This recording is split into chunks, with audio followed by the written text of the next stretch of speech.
Hello friends, welcome to mister TNPC. இந்த video நம்ம என்ன பார்க்க போகிறோம் அப்படின்னா 2023 கேட்ட INM questions previous year question paper தான் இந்த வீடியோவில் பார்க்க போகிறோம். கமெண்ட்டில் வந்து நிறைய பேர் கேட்டிருந்தாங்க, ஜென்ரல் ஸ்டடீஸ்க்கு நம்ம தமிழுக்கு போட்டுருக்கோம், ஜென்ரல் ஸ்டடீஸ்க்கும் கொடுங்க அப்படின்ட்டு. நமக்கு டைம் கிடைக்கும் போதெல்லாம் பார்த்திங்க அப்படின்னா ஜென்ரல் ஸ்டடீஸில் முக்கியமான ப்ரீவியஸ் இயர் கொஷின் பேப்பர்லாம் பார்க்கலாம். ஃபர்ஸ்ட் கொஷின் பார்த்திங்க அப்படின்னா, இந்தியா வின்ஸ் ஃப்ரீடம் என்னும் நூலை எழுதியவர் யார் அப்படின்னா Maulana Abul Kalam Azad. India wins freedom என்னும் நூலோடைய ஆசிரியர் மௌலானா அபுல் கலாம் ஆசாத். அடுத்த கொஸ்டின், கட்டபொம்மன் ஆங்கிலேயர்களால் எப்பொழுது தூக்கிலிடப்பட்டார் அப்படின்னா அக்டோபர் 16, 1799 கயத்தாறு என்னும் இடத்துல தான் வந்து தூக்கிலிடப்பட்டிருப்பார். அடுத்த கொஸ்டின் பார்த்திங்க அப்படின்னா, ரவீந்திரநாத் தாகூருடைய பரிந்துரையின்படி கொண்டாடப்படும் வங்கப் பிரிவினை தினம் என்ன அப்படின்னா ராக்கி பந்தன் தினம். ராக்கி பந்தன் தினத்தை வந்து ரவீந்திரநாத் தாகூர் தான் வந்து பரிந்துரைச்சிருப்பார். அடுத்த கொஸ்டின் பார்த்திங்க அப்படின்னா, பூனா சர்வஜனிக் சபாவை நிறுவியவர் யார் அப்படின்னா எம்ஜி ரானடே. எப்போ அப்படின்னா 1870. அதே மாதிரி வந்து விதவைகள் மறுமண சங்கத்தையும் வந்து நிறுவியிருப்பார் 1861. அதே மாதிரி தக்கான கல்விக் கழகத்தையும் வந்து 1884 நிறுவியிருப்பார். அடுத்த கொஸ்டின் பார்த்திங்க அப்படின்னா, கீழே கொடுக்கப்பட்டுள்ள இந்திய தேசிய இயக்க நிகழ்வுகளை சரியாக வரிசைப்படுத்த சொல்லியிருக்காங்க. இதில் பார்த்திங்க அப்படின்னா இந்திய தேசிய காங்கிரஸோட இயக்கத்துடைய தோற்றம் எப்போ அப்படின்னா 1885, இது ஃபஸ்ட்டு வரும். அதே மாதிரி வந்து தன்னாட்சி இயக்கம் வந்து 1916. அதுக்கப்புறமா வந்து சைமன் குழு வந்து 1927. அதுக்கப்புறமா தான் வந்து அமைச்சரவை குழு 1946. அடுத்த கொஸ்டின் பார்த்திங்க அப்படின்னா, வல்லபாய் பட்டேலுக்கு வந்து சர்தார் பட்டம் எந்த விவசாயிகளால் வழங்கப்பட்டது அப்படின்னா பர்தோலி சத்தியாகிரகத்தை முன்னெடுத்து நடத்தியவர் தான் வந்து வல்லபாய் பட்டேல். அங்கே தான் பார்த்திங்கன்னா அவங்களுக்கு சர்தார் பட்டம் வந்து வழங்கியிருப்பாங்க. அடுத்த கொஸ்டின் பார்த்திங்க அப்படின்னா, பின்வரும் நிகழ்வுகளை கால வரிசைப்படி ஒழுங்குபடுத்த சொல்லியிருக்காங்க. இதில் வந்து வேவல் திட்டம்னாவே தெரியும் நமக்கு. 1945 ஜூலை 14 வந்து வேவல் திட்டம் இருக்கும். அது எப்போ எந்த மாநாட்டில் நடந்திருக்கும் அப்படின்னா சிம்லா மாநாடு. அதனால் வேவல் திட்டம், அதுக்கப்புறமா வந்து சிம்லா மாநாடு, அதுக்கப்புறமா வந்து அமைச்சரவை தூதுக்குழு திட்டம் 1946. அதுக்கப்புறமா மவுண்ட் பேட்டன் திட்டம் 1947 ஜூன் 3. ஓகேங்களா? அப்போ வந்து வேவல் திட்டம், சிம்லா மாநாடு, அமைச்சரவை தூதுக்குழு திட்டம், அதுக்கப்புறம் மவுண்ட் பேட்டன் திட்டம். அடுத்த கொஸ்டின் பார்த்திங்க அப்படின்னா, சுப்பிரமணிய பாரதியார் தனது இளமை பருவத்தில் இருந்தே கவிதை படைக்கும் ஆற்றல் உடையவராக இருந்தார். அவருக்கு பாரதி என்ற பட்டம் வழங்கப்பட்டது. அப்பட்டம் வழங்கிய மன்னன் யார்? அப்பொழுது பாரதியுடைய வயது என்ன அப்படின்னு கேட்டிருக்காங்க. எட்டயபுர மன்னரால் தான் வந்து பாரதிக்கு வந்து பாரதி அப்படின்ற பட்டத்தை வழங்கியிருப்பாங்க. 11வது வயதில் வழங்கியிருப்பாங்க. அடுத்த கொஸ்டின் பார்த்திங்க அப்படின்னா, தென்னிந்திய நல உரிமை சங்கம் எந்த ஆண்டு வந்து உருவாக்கப்பட்டது அப்படின்னா 1916 நவம்பர் 20 வந்து உருவாக்கியிருப்பாங்க. இதுதான் வந்து பின்னால் வந்து நீதி கட்சியாக மாறி இருக்கும். இதை வந்து தொடங்கியவர் யார் அப்படின்னா TM நாயர் வந்து இதுக்கு தலைவராக இருப்பாங்க. தியாகராயர் வந்து துணைத் தலைவராக இருந்திருப்பாங்க. அடுத்த கொஸ்டின் பார்த்திங்க அப்படின்னா, 1944 காந்திய திட்டத்தை உருவாக்கியவர் யார் அப்படின்னா ஸ்ரீமன் நாராயண் தான் வந்து காந்தி திட்டத்தை வந்து உருவாக்கியிருப்பாங்க. இவங்கெல்லாம் பார்த்திங்கன்னா இந்த திட்டக்குழு உருவாக்குறதுக்காக ஒவ்வொருத்தவங்களும் பார்த்திங்கன்னா ஒவ்வொரு இது, அதாவது ஃபஸ்ட்டு ஆரம்பித்தவர் யார் அப்படின்னா விஸ்வேஸ்வரையா வந்து ஆரம்பிச்சிருப்பாங்க. அதுக்கப்புறமா வந்து ஒவ்வொருத்தவங்களாம் வந்து அவங்கவுங்க ஒரு திட்டத்தை கொண்டு வந்து அதுக்கப்புறமா தான் வந்து அது திட்டக்குழுவாக வந்து உருவெடுத்திருக்கும்.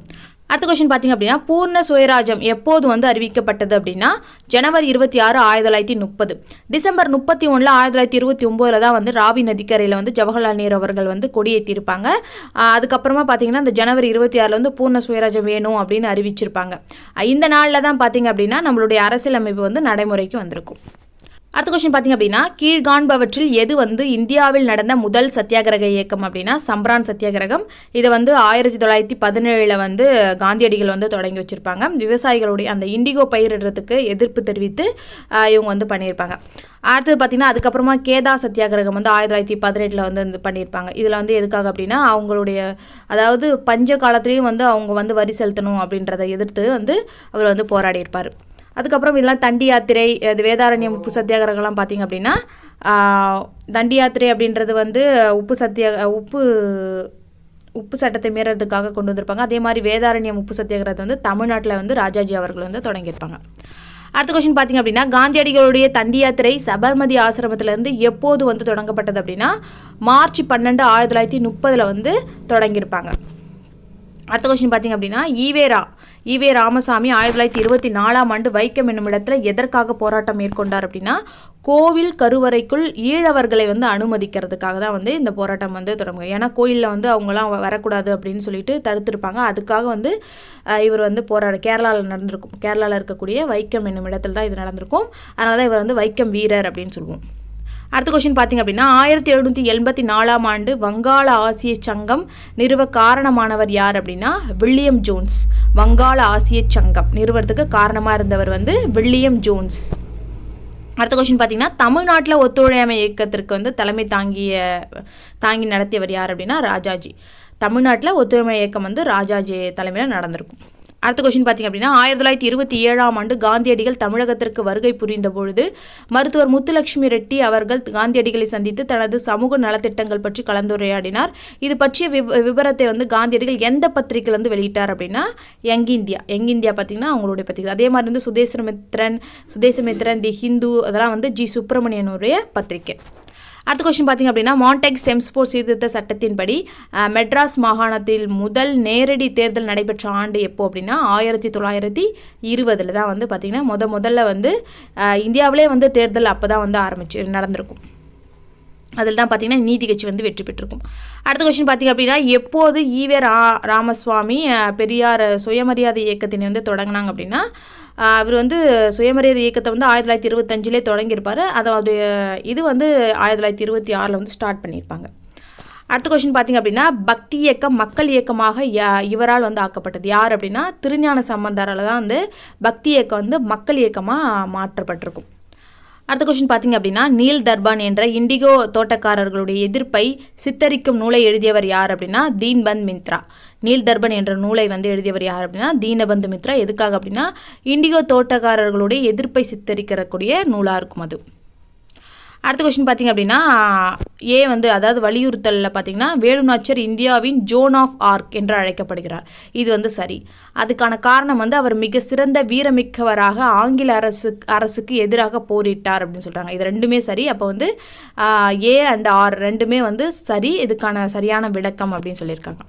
அடுத்த கொஸ்டின் பார்த்திங்க அப்படின்னா சுயமரியாதை இயக்கத்தோடைய முக்கிய நோக்கங்களில் ஒன்று பெண் விடுதலை ஆகும் அப்படின்னு கொடுத்துருக்காங்க. அதே மாதிரி பெண்கள் தங்கள் கருத்துக்களை பகிர்ந்து கொள்ள இந்த இயக்கம் வந்து ஒரு இடத்தை வந்து வழங்கியிருக்கு அப்படின்னு சொல்கிறாங்க. ரெண்டுமே வந்து கரெக்டு தான். கூற்று காரணம் ரெண்டும் சரியான விளக்கம். அடுத்த கொஸ்டின் பார்த்திங்க அப்படின்னா டேஷ் மறுமணம் செய்து கொள்ள மறுத்தார், கல்விக்காக போராடினார், ஆங்கிலேயர் ஆட்சி காலத்தில் கல்வியாளராக உயர்ந்து 35 ஆண்டுகள் வந்து சிறப்புடன் செயல்பட்டார் யார் அப்படின்னா லீலாவதி தான் வந்து பார்த்திங்கன்னா மறுமணம் செய்து கொள்ள மறுத்திருப்பாங்க, கல்விக்காக போராடியிருப்பாங்க, ஆங்கிலேயர் ஆட்சி காலத்தில் கல்வியாளராக உயர்ந்து 35 ஆண்டுகள் வந்து சிறப்புடன் செயல்பட்டிருப்பாங்க.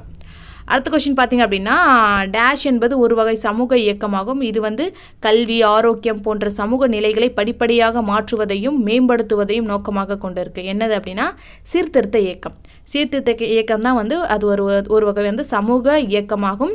இது கல்வி, ஆரோக்கியம் போன்ற சமூக நிலைகளை வந்து படிப்படியாக மாற்றுவதையும் மேம்படுத்துவதையும் நோக்கமாக கொண்டிருக்கு. அடுத்த கொஸ்டின் பார்த்திங்க அப்படின்னா கீழே கூறப்பட்டுள்ளவற்றை கவனிக்க சொல்கிறாங்க. அதாவது 1885ஆம் ஆண்டு இந்திய தேசிய காங்கிரஸ் சில குறிக்கோளுடன் ஏற்படுத்தப்பட்டிருக்கு.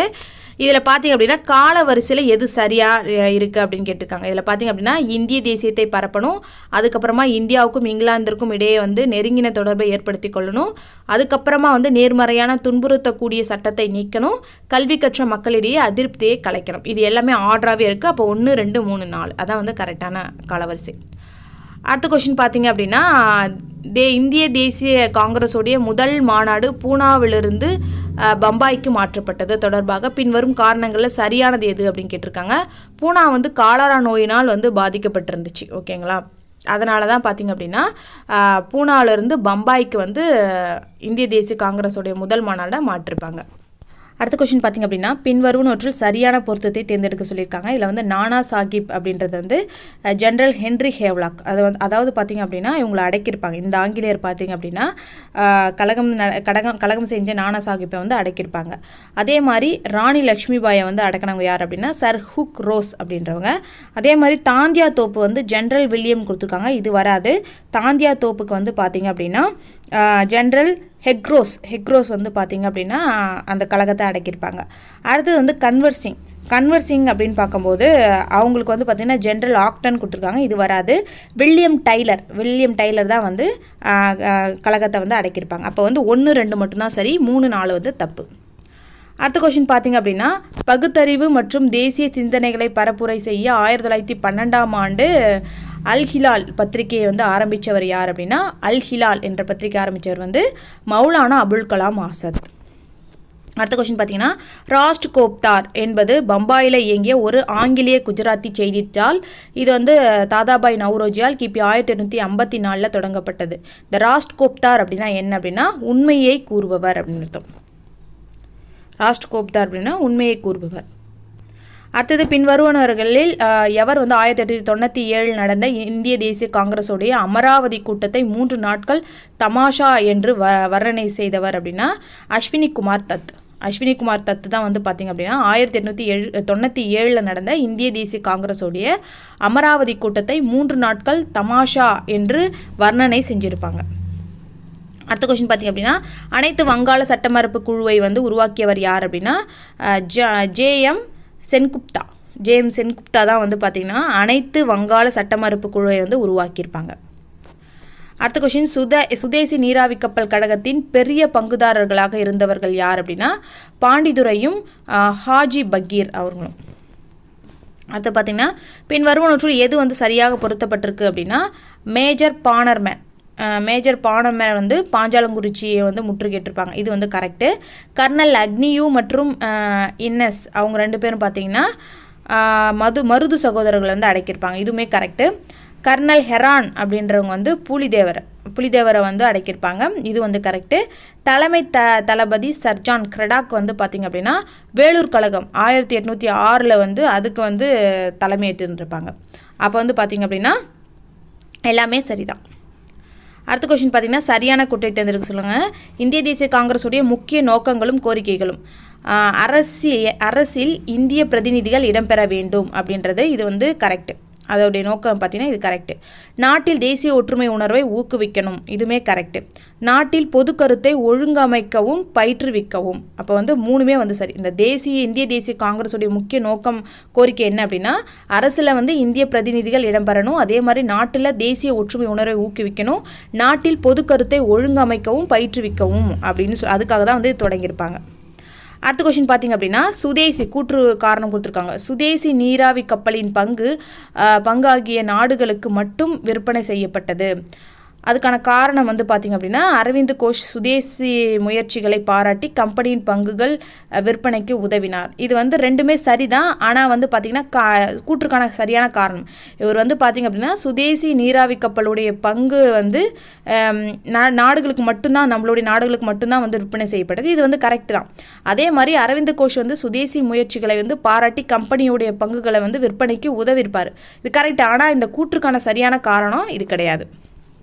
அடுத்த கொஸ்டின் பார்த்திங்க அப்படின்னா ரவீந்திரநாத் தாகூர் இந்தியா மற்றும் எந்த நாட்டிற்கான தேசிய கீதத்தை வந்து எழுதினார் அப்படின்னா பங்களாதேஷுக்கும் இந்தியாவுக்கும் தான் பார்த்திங்கன்னா ஒரு தேசிய கீதம் வந்து எழுதியிருப்பார். அடுத்த கொஸ்டின் பார்த்திங்கன்னா பம்பாயில் இந்து விதவைகளுக்காக சாரதா சதன் என்னும் அமைப்பினை தொடங்கியவங்க யார் அப்படின்னா பண்டிதர் ரமாபாய். அவங்க தான் பார்த்திங்கன்னா சாரதா சதன் அப்படின்னு சொல்லக்கூடிய கற்றல் இல்லத்தை வந்து தொடங்கியிருப்பாங்க. அடுத்த கொஸ்டின் சரியான விடை தேர்வு செய்ய சொல்லியிருக்காங்க. வாஞ்சிநாதன் உறுப்பினராக இருந்த புரட்சிகர தேசியவாத குழுவுடைய பெயர் என்ன அப்படின்னா பாரத மாதா குழு.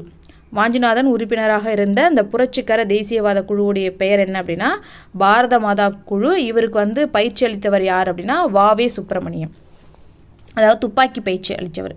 அதனால தான் பார்த்திங்க அப்படின்னா 1911 வந்து மணியாச்சி என்ற ரயில் நிலையத்தில் வந்து ஆஷ் அவர்களை வந்து சுட்டு கொண்டிருப்பார். அடுத்த கொஸ்டின் பார்த்திங்க அப்படின்னா வடலூரில் சத்திய தர்மசாலையை ஏற்படுத்தியவர் யார் அப்படின்னா ராமலிங்க அடிகள். அடுத்த கொஸ்டின் பொறுத்து சொல்லியிருக்காங்க. பிரார்த்தனை சமாஜம் எந்த ஆண்டு தொடங்கப்பட்டது அப்படின்னா 1867. சமரச வேத சன்மார்க்க சங்கம் எப்போ அப்படின்னா 1865. பிரம்ம சமாஜம் வந்து 1828. ஆரிய சமாஜம் வந்து 1875. பிரார்த்தனை சமாஜம் ஆத்மாராம் பாண்டரங்கு, சமரச வேத சன்மார்க்க சங்கத்தை வந்து ராமலிங்க அடிகள், பிரம்ம சமாஜம் வந்து ராஜாராம் மோகன் ராய், ஆரிய சமாஜம் வந்து தயானந்த சரஸ்வதி. அடுத்த கொஸ்டின் பார்த்திங்க அப்படின்னா இந்து விதவை மறுமண சட்டம் 1856 பற்றிய சரியான கூற்றினை தேர்ந்தெடுக்க சொல்லியிருக்காங்க. இதில் வந்து பார்த்திங்கன்னா 1856 பார்த்திங்கன்னா விதவை மறுமணத்தை அனுமதிக்கிறதுக்காக தான் இந்த சட்டத்தை வந்து கொண்டு வந்திருப்பாங்க.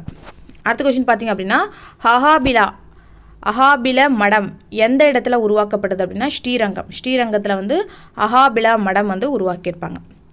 பின்வருபவர்களுள் அரிக்கமேடு அகழ்வாய்வினை மேற்கொண்டவர் யார் அப்படின்னா மார்டிமர் வீலர் தான் வந்து அரிக்கமேடு அகழ்வாய்வினை வந்து மேற்கொண்டிருப்பார். அடுத்த கொஷின் 1875 ஆரிய சமாஜத்தை நிறுவியவர் யார் அப்படின்னா தயானந்த சரஸ்வதி. அடுத்த கொஷின் பார்த்திங்க அப்படின்னா சுதேசி கப்பல் நிறுவனத்தை வ.உ. சிதம்பரம் நிறுவிய ஆண்டு எப்போ அப்படின்னா 1906. 1875 அமெரிக்காவில் வந்து தொடங்கியிருப்பாங்க. யார் அப்படின்னா H.S. ஆல்காட்டும் பிளாவட்ஸ்கி இவங்க 2 பேரும் வந்து தொடங்கியிருப்பாங்க. அதுக்கப்புறமா அது வந்து இந்தியாவுக்கு வந்திருக்கும். அதில் தான் வந்து அன்னி பெசன்ட் அம்மையார் வந்து 1893 வந்து சேர்ந்திருப்பாங்க. அதுக்கப்புறமா 1907 வந்து இவங்க இறந்துட்டுருப்பாங்க. அதாவது H.S. ஆல்காட் வந்து இறந்ததுக்கப்புறமா இவங்களே வந்து தலைவர் பொறுப்பாக இருந்திருப்பாங்க அன்னி பெசன்ட் அம்மையார். அடுத்த கொஸ்டின் பார்த்திங்க அப்படின்னா இந்தியாவின் முதல் பெண் கவர்னராக, அரசியலில் ஈடுபாடு உடையவராக, இந்திய தேசிய காங்கிரஸுடைய உறுப்பினராக மற்றும் ஒரு கவிஞராகவும் திகழ்ந்தவர் யார் அப்படின்னா சரோஜினி நாயுடு. அடுத்து பார்த்தீங்கன்னா பின்வருபவர்களில் யார் தொன்மையான கலைகளுக்காக இந்திய சங்கத்தினை ஏற்படுத்தினாங்க அப்படின்னா அபினீந்திரநாத் தாகூர். அபினீந்திரநாத் தாகூர் தான் வந்து தொன்மையான கலைகளுக்காக இந்திய சங்கத்தை வந்து ஏற்படுத்தியிருப்பாங்க. அடுத்த கொஸ்டின் பார்த்தீங்கன்னா பொறுத்து சொல்லியிருக்காங்க. சம்ரான் சத்தியாகிரகம் எப்போ அப்படின்னா 1917, ரவுலட் சத்தியாகிரகம் வந்து 1919, சௌரி சௌரா வந்து 1922, தண்டி சத்தியாகிரகம் வந்து 1930. அடுத்து பார்த்தீங்கன்னா இந்தியாவில் எப்பொழுது முதல் ஒத்துழைமை இயக்கம் வந்து தொடங்கப்பட்டது அப்படின்னா 1920. எந்த மாநாட்டில் அப்படின்னா கல்கத்தா மாநாட்டில். அடுத்து பார்த்தீங்க அப்படின்னா வ.உ. சிதம்பரனார் சுதேசி நீராவி கப்பல் நிறுவனத்தை நிறுவியதன் நோக்கம் என்ன அப்படின்னா கடல் போக்குவரத்தில் ஆங்கிலேயருடைய ஏகாதிபத்தியத்திற்கு சவால் விடுக்கிறதுக்கு தான் இவர் வந்து சுதேசி நீராவி கப்பல் நிறுவனத்தை வந்து நிறுவியிருப்பார். இது மூலமாக பார்த்திங்க அவங்களுடைய அந்த வணிகத்தை வந்து குறைக்கணும் அப்படின்றதுக்காக இவர் வந்து தொடங்கியிருப்பார். அது பார்த்திங்க அப்படின்னா பம்பாயில் கொடூர பிளேக் தொற்று நோய் வந்து பரவிய ஆண்டு எப்போ அப்படின்னா கிபி 1896 தான் வந்து பிளேக் தொற்று நோய் வந்து பம்பாயில் தொடங்கியிருக்கும், பரவ ஆரம்பிச்சிருக்கும். அடுத்து பார்த்திங்க அப்படின்னா ஆங்கிலேயர் அச்சுறுத்தல் காரணமாக பாரதி வந்து எந்த பகுதிக்கு இடம்பெயர்ந்தார் அப்படின்னா பாண்டிச்சேரிக்கு தான் பார்த்திங்கன்னா இவர் வந்து ஆங்கிலேயருடைய இதில் வந்து தப்பிக்கிறது, அவங்க கைது செய்யறதுலேருந்து தப்பிக்கிறதுக்காக பாண்டிச்சேரிக்கு போயிருப்பார். அடுத்த கொஸ்டின் பார்த்திங்கன்னா இந்திய தேசிய இராணுவத்தின் மீது விசாரணை நடைபெற்ற இடம் எங்கே அப்படின்னா செங்கோட்டையில் தான் வந்து இந்திய தேசிய இராணுவத்தின் மீது விசாரணை நடைபெற்ற இடம். அடுத்து பார்த்திங்க அப்படின்னா அமர் சோனார் பங்காளா என்ற வங்காள தேசிய கீதத்தை வந்து இயற்றியவர் யார் அப்படின்னா ரவீந்திரநாத் தாகூர். நம்ம முன்னாடி பார்த்தோம் இல்லைங்களா, பங்களாதேஷுக்கும் நம்மளுடைய இந்தியாவுக்கும் பார்த்திங்க அப்படின்னா இவர் தேசிய கீதத்தை எழுதியிருப்பார். அந்த வங்காளத்துக்கான தேசிய கீதம் பார்த்திங்கன்னா அமர் சோனார் பங்காளா. அடுத்து பார்த்திங்கன்னா காமராசருடைய அரசியல் குரு யார் அப்படின்னா சத்தியமூர்த்தி. அதே மாதிரி மகாத்மா காந்தியோடைய அரசியல் குரு யார் அப்படின்னா கோபாலகிருஷ்ண கோகலே. அதே கோபாலகிருஷ்ண கோகலுடைய அரசியல் குரு யார் அப்படின்னா எம்ஜி ரானடே. அடுத்து பார்த்திங்க அப்படின்னா சிவசுப்பிரமணியனார் 1799 செப்டம்பர் 13 தூக்கிலிடப்பட்ட இடம் எங்கே அப்படின்னா நாகலாபுரத்தில் தான் வந்து சிவசுப்பிரமணியனை தூக்கிலிடப்பட்டிருப்பாங்க. அடுத்த கொஸ்டின் பார்த்திங்க அப்படின்னா இந்திய தேசிய காங்கிரஸால் பூரண சுதந்திர நாளாக கொண்டாடிய நாள், இது வந்து ரிப்பீட் ஆகுது பாருங்கள், கொண்டாடிய நாள் எது அப்படின்னா ஜனவரி 26, 1930. அடுத்து பார்த்திங்க அப்படின்னா தவறான ஒன்றை தேர்ந்தெடுக்க சொல்லியிருக்காங்க. இதில் வந்து பார்த்திங்க அப்படின்னா இரட்டைமலை சீனிவாசனை பற்றி சொல்லியிருக்காங்க. 1893 ஆதி திராவிட மகாஜன சபை என்னும் அமைப்பை வந்து உருவாக்கினார். இது வந்து கரெக்டு. அதே மாதிரி லண்டனில் நடைபெற்ற முதல் மற்றும் 2ஆம் வட்டமேசை மாநாடுகளில் கலந்து கொண்டு இருப்பார். இதுவுமே சரி. அவ்வப்போது சித்திரபுத்திரன் என்னும் புனைப்பெயரில் கட்டுரைகளையும் எழுதியிருப்பாருன்னு கொடுத்துருக்காங்க. இது வந்து தப்பு. சித்திரபுத்திரன் அப்படின்ற புனைப்பெயர் வந்து கொண்டவர் யார் அப்படின்னா பெரியார். அடுத்து பார்த்திங்க அப்படின்னா 1932 செய்து கொள்ளப்பட்ட பூனா ஒப்பந்தத்தில் கையெழுத்திட்டப்பட்டவர்களுள் இருவரில் ஒருவர் யார் அப்படின்னா அம்பேத்கர். அதில் இன்னொருத்தர் தான் பார்த்திங்கன்னா இரட்டைமலை சீனிவாசன். அப்போ 1, 2, 4 சரி, 3 வந்து தப்பு. அதை பார்த்திங்க அப்படின்னா 1940 வந்து பம்பாய் திட்டத்தை வழங்கியவர்கள் பார்த்திங்க அப்படின்னா 8 முன்னணி தொழில் அதிபர்கள் தான் பார்த்திங்கன்னா பம்பாய் திட்டத்தை 1940 வழங்கியிருப்பாங்க. அடுத்த கொஸ்டின் பார்த்திங்க அப்படின்னா இயக்கம் அதோடைய சீர்திருத்தவாதியோட இணைக்க சொல்லியிருக்காங்க. இதில் பிரம்ம சமாஜம் அப்படின்றது ராஜாராம் மோகன் ராய், SNDP அப்படின்னா என்னென்னா தர்ம பரிபாலன யோகம் அப்படின்னு சொல்லுவோம், அதை வந்து ஸ்ரீ நாராயணகுரு. நீதி கட்சி வந்து நடேசன் தொடங்கியிருப்பார். சுயமரியாதை இயக்கம் வந்து ஈவே ராமசாமி. அடுத்து பார்த்திங்க அப்படின்னா சரியானவற்றை தேர்ந்தெடுக்க சொல்லியிருக்காங்க. இதில் வந்து பார்த்திங்க அப்படின்னா கீழ்கண்டவற்றுள் எம்எஸ்ஏ ராவ் பற்றிய சரியானதை தேர்ந்தெடுக்க சொல்லியிருக்காங்க. இவர் வந்து தலை சிறந்த இந்திய சமூகவியலாளர். இது வந்து கரெக்டு. சமூக இயக்கங்கள் இரு பண்புகளை உள்ளடக்கியவை. ஒன்று கூட்டு செயல்பாடு, மற்றொன்று சமூக மாற்றத்திற்கு வழியேற்படுத்துபவை என குறிப்பிடுகிறார். இதுவும் வந்து சரி. இதில் வந்து பார்த்திங்க அப்படின்னா பிராமணர் அல்லாதோர் இயக்கம் என்ற சமூக சீர்திருத்த இயக்கம் இவரால் தோற்றுவிக்கப்பட்டதுன்னு சொல்லியிருக்காங்க. இவர் வந்து தொடங்கியிருக்க மாட்டார், நடேசனார் தான் வந்து தொடங்கியிருப்பாங்க. அப்போ இது மட்டும் தப்பு. அடுத்த கொஸ்டின் பார்த்திங்க அப்படின்னா காஞ்சி மகிழா பரிஷத்தை காஞ்சிபுரத்தில் நிறுவியவர் யார் அப்படின்னா திருமதி பார்வதி தேவி. காஞ்சி மகிழா பரிஷத்தை வந்து காஞ்சிபுரத்தில் வந்து நிறுவியவர் வந்து பார்வதி தேவி.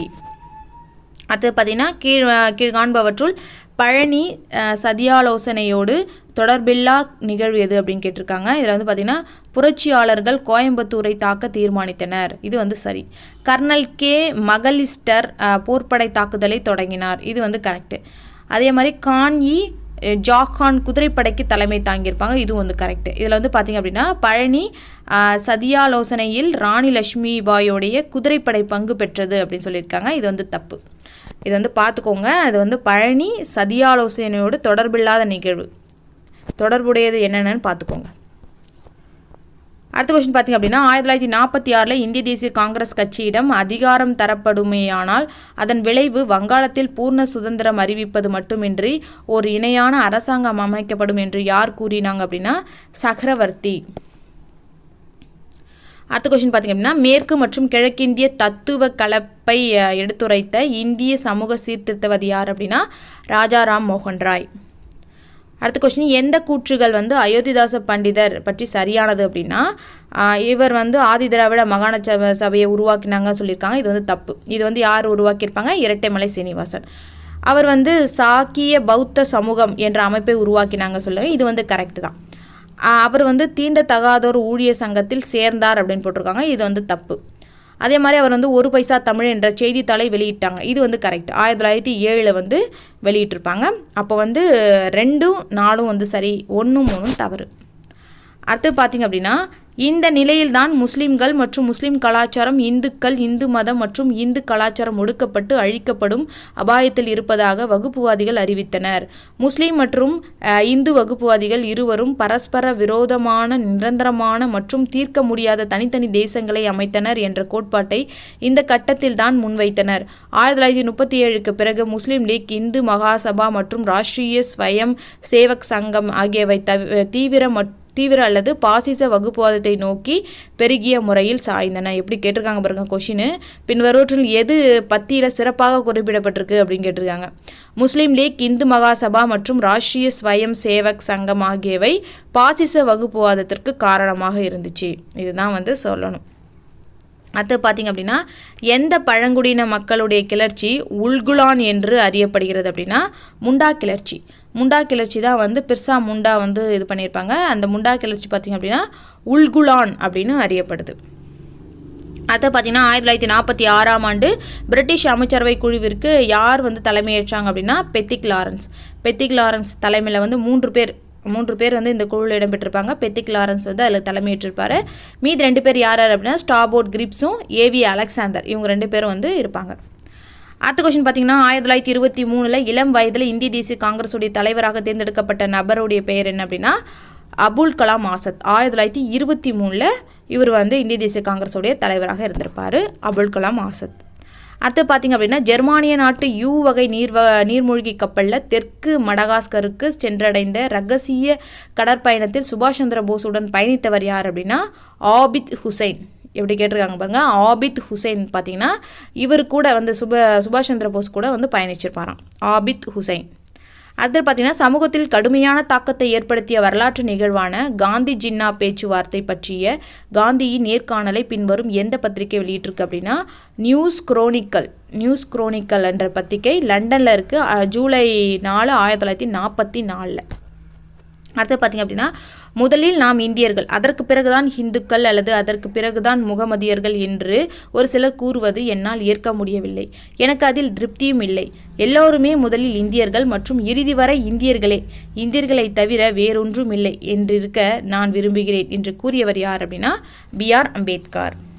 அடுத்து பார்த்திங்க அப்படின்னா பிப்ரவரி 1937 பொது தேர்தல் நடந்தபோது ஜவஹர்லால் நேரு நாடு முழுவதும் ஒரு சூறாவளி சுற்றுப்பயணம் செய்து காங்கிரஸுடைய செய்தியை எங்கும் கொண்டு சென்றார். ரெண்டாவது பார்த்திங்க அப்படின்னா இருப்பினும் தேர்தலில் காங்கிரஸின் வெற்றிக்கு காந்திஜியின் முயற்சியே காரணம் அப்படின்னு கொடுத்துருக்காங்க. அது வந்து தப்பு. ஃபஸ்ட்டு இருக்கிறது தான் ரைட்டு. ஓகேவா, அவர் வந்து எந்த முயற்சியும் வந்து பண்ணியிருக்க மாட்டார். அதாவது தேர்தல் காங்கிரஸ் வெற்றி பெறதுக்கு வந்து காந்திஜி அந்த அளவுக்கு எந்த முயற்சியும் பண்ணியிருக்க மாட்டாங்க. ஆனால் வந்து பிப்ரவரி 1937 பொது தேர்தல் நடந்தபோது ஜவஹர்லால் நேரு நாடு முழுவதும் ஒரு சூறாவளி சுற்றுப்பயணம் செய்து காங்கிரஸுடைய செய்தியை வந்து எங்கும் வந்து கொண்டு சென்றிருப்பார். வீடியோ லென்த்தியாக போகிறதுனால இதோடைய பார்ட் 2 வீடியோ வந்து அடுத்த வீடியோவில் போடுறேன். இந்த வீடியோ உங்களுக்கு யூஸ்ஃபுல்லாக இருந்துச்சுன்னா மறக்காமல் லைக் பண்ணுங்கள். அப்போ தான் எனக்கு அடுத்தடுத்த வீடியோ போடுறதுக்கு ஒரு மோட்டிவேஷனாக இருக்கும். சேனலுக்கு புதுசு அப்படின்னா சப்ஸ்கிரைப் பண்ணுங்கள். கமெண்ட்டில் உங்கள் கருத்து தெரிவிங்க. தேங்க்யூ.